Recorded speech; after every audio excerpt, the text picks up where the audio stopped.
Kan ya banyak masukan dari para pembahas, dari Bu Ratna juga dari Bu Asmanijar sebagai Ketua Komisi Pembimbing.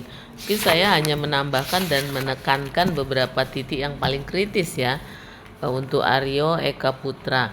Nah, pertama dari judulmu ya, silika cair terhadap serangan penggerek batang dan produksi padi ya. Nah, mungkin bisa saya sarankan juga dengan Bu Asmanijar karena ini memang penelitiannya memang ini bidang ilmunya Bu Asmanijar ya.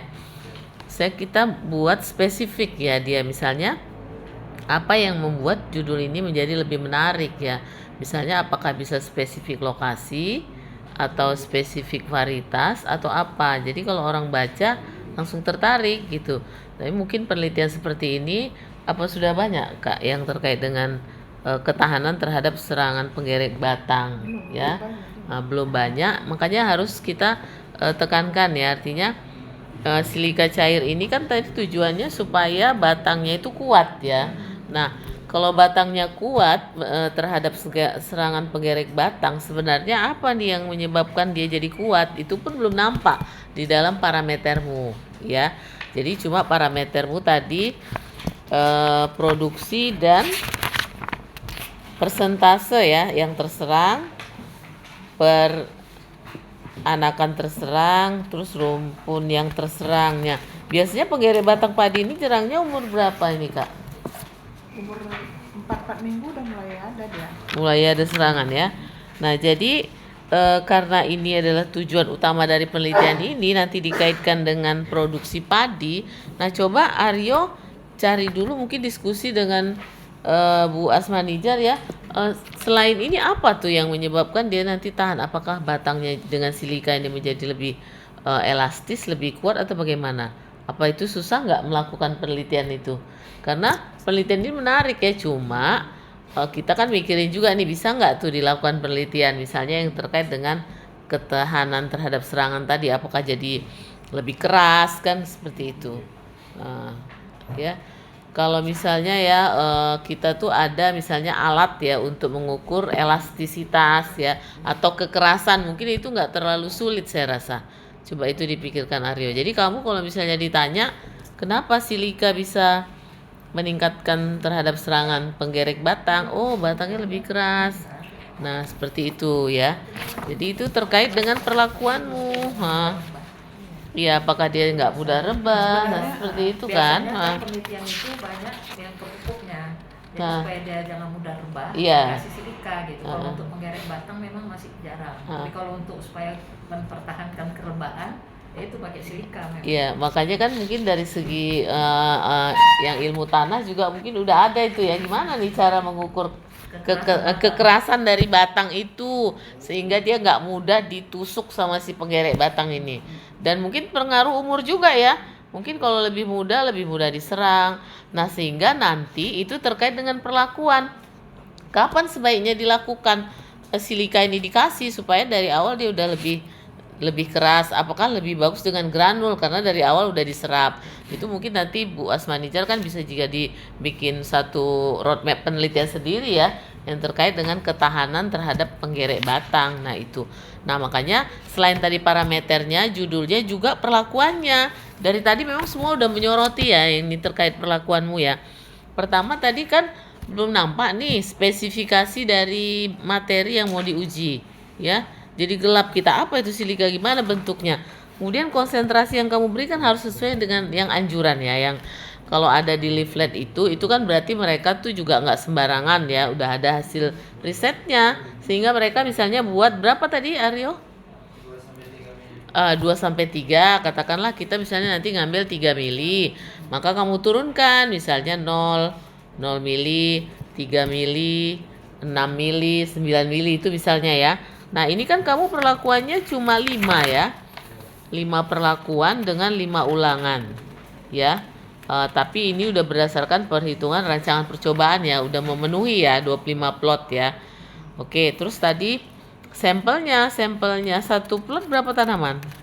Satu plot ada 64 tanaman. Tapi di sini kok Sampelnya ada 8 tanaman.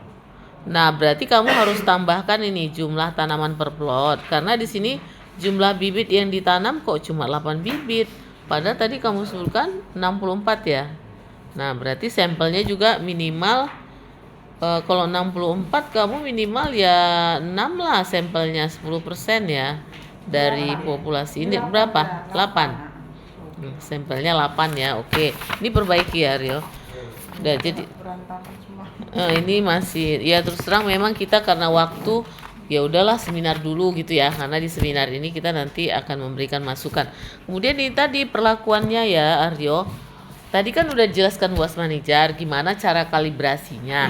Kamu misalnya tadi 3 mili per plot per liter, tapi kebutuhan satu plot itu kan tergantung ukuran plot ya kan, paham nggak ya? Yang kamu kasih misalnya konsentrasi perlakuan 3 mili dalam 1 liter air, itu dalam 1 liter. Tapi kebutuhan kamu di dalam satu plot, tahu nggak sekarang berapa? Ukuran plotnya berapa? Tahu berapa air yang dibutuhkan untuk satu plot? Belum tahu, makanya tadi itu kamu kalibrasi. Kalibrasi juga tergantung pada umur tanaman. Ya kalau makin besar tanamannya, makin banyak yang harus kamu semprotkan. Makanya setiap kamu aplikasi, tadi berapa kali aplikasinya? Untuk di produknya dianjurkan 2 kali Bu, tapi untuk saat ini masih sekali yang itu. Ya kenapa nggak sesuai dengan anjuran aja kamu buat? Nah, ya? Kecuali kalau sekali bakar sekali aja. Ya memang harus sekali ya. Dan dia di awal karena kan lama dia proses pelapunya. Kalau kamu nih kan barang jadi ya. Iya, kan? kamu sebenarnya mau jual produk orang kan kasarnya gitu ya kan. Nah, jadi ya udah kamu nggak apa-apa lah, ini pembelajaran. Mungkin kamu nanti habis ini punya ide, oh iya ya saya membuat sendiri bekerja sama dengan ini para ahli kimia untuk membuat produk kayak mana supaya tahan terhadap bukan hanya penyakit hama ini, ada hama lain kan, bisa timbul ide seperti itu. Sekarang nggak apa-apa lah pakai orang punya dulu kan gitu. Tapi kamu aplikasinya harus sesuai dengan anjurannya ya. 2 kali. Tadi umur berapa? Umur 4 sampai 5 minggu. Katakanlah 4 minggu ya sekali. Nah kamu kalibrasi dulu berapa kebutuhan air per plot ya. Kamu siram dulu tuh dengan alat itu, nanti dihitung. Karena nggak sama tuh nanti. Kayak kamu lah, umur bayi 5 bulan dengan umur anak 2 tahun sama nggak minumnya? Nah beda kan. Jadi kamu nanti ukur dulu, udah dapat misalnya satu plot, contohnya air Aryo, misalnya kalau satu plot butuhnya 5 liter, kamu butuh pupuknya berapa dengan 3 mili tadi? Dengan 3 mili butuhannya berarti 15 mili. 15 mili di dalam, ya dalam 5 liter air. Kamu campur, jangan satu-satu kamu campur.